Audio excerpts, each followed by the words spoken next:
শুনানি কেন্দ্র থেকে হিয়ারিংয়ে ডাকা ভোটারদের দেওয়া হচ্ছে না রিসিভ কপি, আবার কাউকে রিসিভ কপি দেওয়া হলেও তাতে থাকছে না কোনো সই সিল। রিসিভ কপি না দেওয়াকে কেন্দ্র করে বুধবার দুপুরে বালুরঘাট ব্লক সংলগ্ন এসআইআর শুনানি কেন্দ্রে উত্তেজনা ছড়ায়। এদিকে বিষয়টি জানতে পেরেই বালুরঘাট বিধানসভা তৃণমূল কংগ্রেসের বিশেষ পর্যবেক্ষক অর্পিতা ঘোষ ঘটনাস্থলে গিয়ে সরব হন। কেন শুনানি কেন্দ্রে আসা ভোটারদের রিসিভ কপি দেওয়া হচ্ছে না তা নিয়ে সরকারি কর্মীদের প্রশ্ন করেন তিনি। অর্পিতা ঘোষের সঙ্গে এদিন উপস্থিত ছিলেন বালুরঘাট পুরসভার চেয়ারম্যান সুরজিৎ সাহা সহ অন্য তৃণমূল নেতৃত্বরা। প্রসঙ্গত, জেলায় বিশেষ পর্যবেক্ষকের দায়িত্ব নিয়ে বালুরঘাটে আসে তৃণমূল নেত্রী অর্পিতা ঘোষ। এদিন দুপুরে বালুরঘাটে অবস্থিত তপন বিধানসভা এলাকার এসআইআর শুনানি কেন্দ্র পরিদর্শন করেন এবং পরে বালুরঘাটের অধীনে এসআইআর ক্যাম্পে যান। প্রতিটি কেন্দ্রে সাধারণ মানুষের সঙ্গে কথা বলেন তিনি। শুনানিতে অংশ নিতে এসে তারা কি সমস্যার মুখোমুখি হচ্ছেন তা জানতে চান। দীর্ঘক্ষণ লাইনে দাঁড়িয়ে অপেক্ষা করতে হচ্ছে বলে আবেদনকারীদের অভিযোগ তুলে অর্পিতা ঘোষ এই পরিস্থিতিকে অমানবিক বলে মন্তব্য করেন। তিনি দলীয় কর্মীদের নির্দেশ দেন প্রতিটি শুনানি কেন্দ্রে বেশি সংখ্যায় উপস্থিত থেকে সাধারণ মানুষের সমস্যা দ্রুত সমাধানে সহায়তা করতে।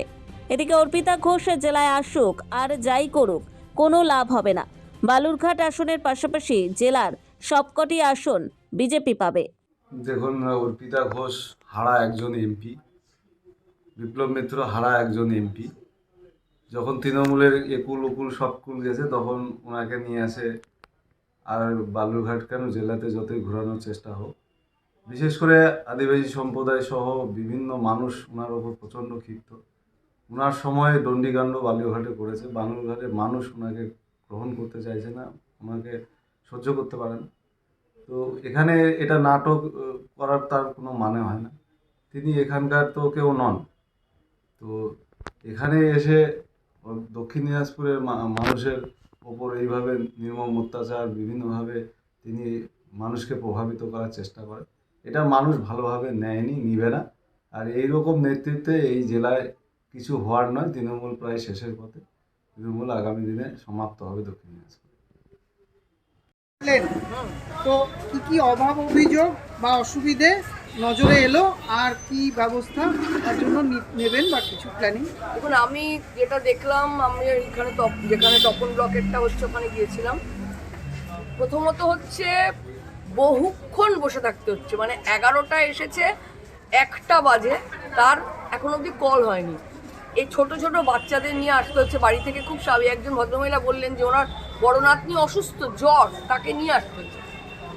এইটা না খুব অমানবিক হচ্ছে, মানে বিষয়টা মানবিক দিক থেকে দেখা উচিত ছিল।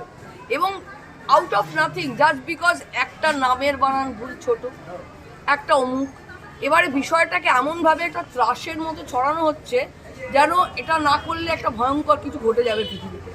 তো আমরা যাই হোক, তৃণমূল কংগ্রেসের পক্ষ থেকে আমরা সবাইকে বলছি যে আমাদের ছেলেরা সাপোর্টটা দিয়ে দেবে যাতে কোনো অসুবিধা না হয়। এবং আমাদের এখন যেহেতু সুপ্রিম কোর্ট অ্যালাউ করে দিয়েছে যে বিএলএ 2দের যাতে করে দিতে পারে, যাদের বাড়িতে অসুবিধা আছে আমরা তাদের কাছে পাঠাচ্ছি, আমরা লিস্ট নিয়েছি, আমরা তাদের কাছে পাঠাচ্ছি। আপনাদের অসুবিধা থাকলে আমাদের অথেন্টিকেট করে দিন, আপনারা অথরাইজ করে দিলে আমাদের লোকেরা লাইনে দাঁড়িয়ে করবে। কারণ এটা সম্ভব নয় বাড়ি থেকে মহিলারা এসে ঘন্টার পর ঘন্টা এভাবে। একজন মহিলাকে এখানে যেমন টাউনে দেখলাম, এখানে বেশিরভাগ রিসিট দেওয়া হচ্ছে না। আমাকে অনেকে এখানে কমপ্লেন করলেন, স্ট্যাম্প মেরে সইটা করছেন না, স্ট্যাম্প মেরে দিচ্ছেন। এবার সই না করলে যে কোনো স্ট্যাম্পের কোনো অথেন্টিকেশন থাকে না, এটা সবাই জানে। এবার সেইটা আমরা, আমাদের এখানে লোক আছে, আরও কিছু আসছে ছেলেপিলেরা যারা এইটা করাবে। এবং না করিয়ে নিলে ভবিষ্যতে আমরা তো কাউন্টার দিতে পারবো না যে আমার কাছে কপি রইল না।